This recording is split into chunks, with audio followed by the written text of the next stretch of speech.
हमने अभी इस डिपार्टमेंट में ब्रेन ट्यूमर निकाला है विदाउट एनी चीरा, विदाउट एनी इंसिजन, नाक के रास्ते से, with the help of ENT department under professor Jagdeep.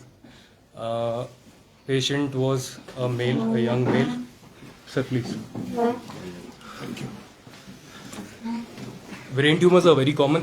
पहले मोस्टली पेशेंट्स रेफर हो जाते थे to higher centres. Now we are operating on these patients.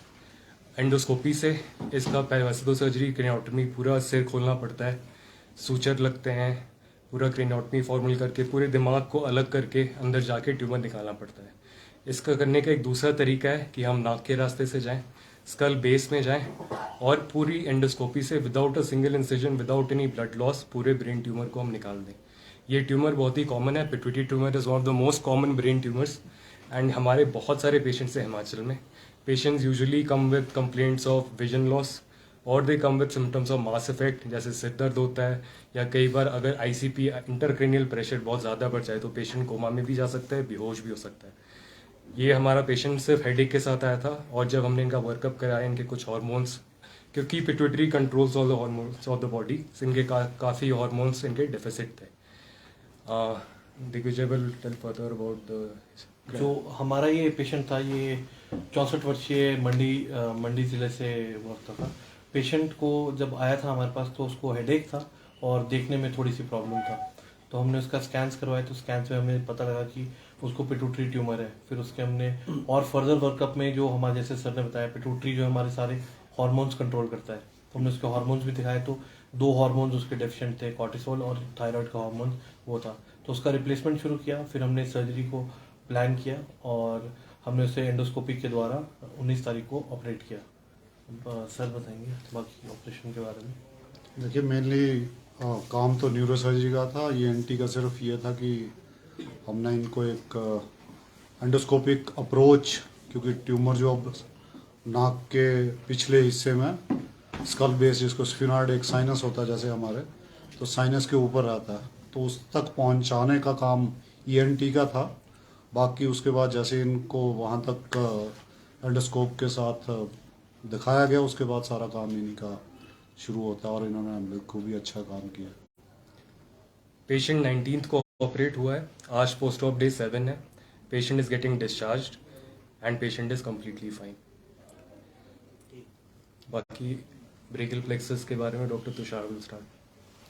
जो दूसरा केस हमने प्लास्टिक सर्जरी में ऑपरेट किया न्यूरो सर्जरी के साथ, वो एक ब्रेकियल प्लेक्सस इंजरी का मरीज़ है. ब्रेकियल प्लेक्सस जो है वो एक नसों का समूह होता है जो कि रीढ़ की हड्डी से चलते हुए कंधे तक, कंधे से कोने से हाथ तक जाता है.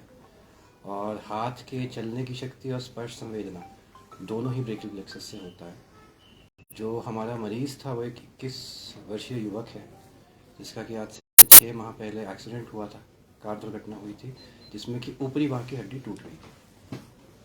उसके टूटने के बाद जब वो हमारे पास आया तो हमें पता चला कि उसका जो कंधा है वो उसको हिला नहीं पा रहा है. उसके बाद उसका टेस्ट करवाए गए और आगे दिग्विजय बताएंगे. जो हमारा ये पेशेंट था, इसको हमने फिर सर्जरी के लिए प्लान किया दोनों डिपार्टमेंट्स में, प्लास्टिक सर्जरी और न्यूरो सर्जरी में. फिर हमने उस पेशेंट का जो कमज़ोर, हमने डायग्नोज किया कि उसकी एक नस कमज़ोर है और उसका शोल्डर का पावर जो है बिल्कुल ख़त्म है, 0/5 है. तो उसके बाद हमने ऑपरेशन किया और एक स्वस्थ नस को हमने, जो कमज़ोर नस थी, उसके साथ माइक्रोस्कोप के अंदर एक बहुत फाइन सूचरिंग 90 सूचर से हमने उसको जोड़ा. और उसके बाद अभी पेशेंट को ऑपरेशन के बाद कम से कम 20-25 दिन हो गए और पहले उसकी पावर एक ग्रेडिंग रखते हैं हम 0/5 से लेकर 5/5 तक. तो उसमें रिकवरी 3/5 तक हो चुकी है और पेशेंट जो है अपने काम भी करने लग गया है. ये ऑपरेशन मल्टी डिसिप्लिनरी टीम के अंडर हुई है. इसके लिए plastics, neuro surgery and very importantly neuro monitoring के अंदर पेशेंट हुआ है. पूरे ऑपरेशन में माइक्रोस्कोप के अंदर हमने नस को न्यूरो मॉनिटर किया है, जिसके बारे में आपको डॉक्टर कुणाल, न्यूरो एस्थेटिस्ट, आपको बताएंगे. न्यूरो मॉनिटरिंग के लिए एनेस्थीसिया जो सेटअप है वो भी थोड़ा अलग होता है. इस पेशेंट को बिना मांसपेशी पैरालिसिस के ऑपरेट किया गया. उसके लिए डेप्थ ऑफ एनेस्थीसिया देखने के लिए इंट्रा ऑपरेटिवली इलेक्ट्रोएन्सेफेलोग्राफी की गई, जो कि एंट्रोपी सेंसर माथे पे लगा के हम देख रहे थे. और जो पीयूष ग्रंथि यानी पिट्यूटरी ग्लैंड के लिए जो ऑपरेशन हुआ, उसके लिए हमारे को गैस एनालाइजर यूज करना पड़ा, क्योंकि जैसे ही एंडोस्कोप बाहर आता है सर्जरी बिना चीरे के उसी वक्त खत्म हो जाती है। तो वो हमने गैस एनालाइजर तथा सीवोफ्लूरेन में बिना नाइट्रस ऑक्साइड के कराया है। Thank you. Basically endoscopic surgery के काफ़ी एडवांटेजेस होते हैं ओवर जो पहले हम करते थे कि पूरा सिर खोलते थे। इसमें ब्लड लॉस कम होता है, इसमें हॉस्पिटल और आईसीयू स्टे काफ़ी कम होता है, इसमें डेथ और इंजरी टू सराउंडिंग स्ट्रक्चर्स के चांसेस काफ़ी कम होते हैं, और इसमें पेन जो सबसे इम्पॉर्टेंट है, पोस्ट ऑपरेटिव पेन एनाल्जीजिया पेशेंट के लिए काफ़ी कम होता है एंडोस्कोपिक सर्जरी में। ज़्यादा टिश्यूज़ वायलेट नहीं होते हैं, और पेशेंट आप जैसे देख ही रहो अभी वार्ड से डिस्चार्ज हो रहा है, आपकी मेरी तरह डिस्चार्ज हो रहा है, एक भी चीरा नहीं उसके चेहरे पे।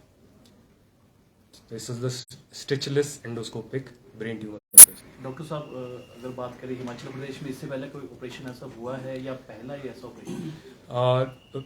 Seldom has been done to my knowledge. This is one of the first few. Since my joining, this is the first. Sir timing की बात करें तो कितना समय लगता है अगर दूसरे ऑपरेशन से इसका कंपैरिजन किया जाए? बड़ा ऑपरेशन है, समय लगता है, मल्टीपल डिपार्टमेंट्स की ज़रूरत पड़ती है, ENT, anaesthesia, it takes time, but for the patient it is much less invasive. आप सोच सकते हो कि आप ब्रेन ट्यूमर निकाल रहे हो और एक भी चीरा नहीं पड़ रहा पेशेंट पे। पेशेंट के लिए काफ़ी ये बेनिफिशियल हो जाता है। रिस्क फैक्टर भी कम रहता है। डेफिनेटली आप नीचे से जा रहे हो, एंडोस्कोपी से आ रहे हो, आपको ब्रेन रिट्रैक्ट नहीं करना पड़ेगा, बहुत सारे एडवांटेजेस होते हैं, सटल न्यूएंसेस होते हैं। It is time taking, it is a multi disciplinary effort, but the patient comes out very nicely. तो जो ऑपरेशन बिल्कुल सक्सेस रहता है 100% की रेशियो होती है, कोई जैसे ट्यूमर आपको अगर रिमूव करना है तो पूरी 100% 100% ट्यूमर, और यूजुअली पिट्यूटरी ट्यूमर्स बेनाइन माने जाते हैं। अगर आप इसको पूरी तरह से रिमूव कर दो तो patient is as good as new, he will have a complete life span. क्योंकि ग्रेड 1 ट्यूमर्स पिट्यूटरी में यूजुअली माइक्रोएडिनोमास होते हैं। जो हमारा पेशेंट था वो एक नॉन फंक्शनिंग पिट्यूटरी ट्यूमर था। तो ऐसे पेशेंट्स में अगर आप पूरी तरह से मास को निकाल दो जैसे हमने निकाला है, patient can live a completely normal life, no radiotherapy, no chemotherapy and no incision.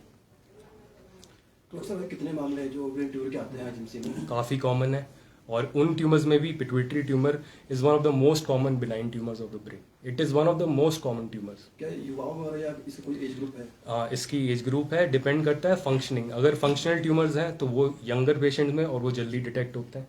जो पेशेंट्स जो नॉन फंक्शनल ट्यूमर्स हैं जिससे हार्मोन ज़्यादा नहीं निकल रही, वो यूजुअली कुछ टाइम के लिए इग्नोर हो जाते हैं। वो जब बहुत बड़े हो जाते हैं, मास इफेक्ट करके आँख जो ऑप्टिक नर्व जो आँख की नस है जब उसको दबाते हैं, तब हम MRI करवाते हैं और तब हमें एक बहुत सा बड़ा सा ट्यूमर मिलता है। जैसे जो हमारे पेशेंट हैं, he is a 60-year-old male and he harboured the tumour for many years. फिर अचानक जब सिर दर्द हुआ, MRI करवाया, देखा इतना बड़ा पिट्यूटरी ट्यूमर है, and now post op he is completely fine.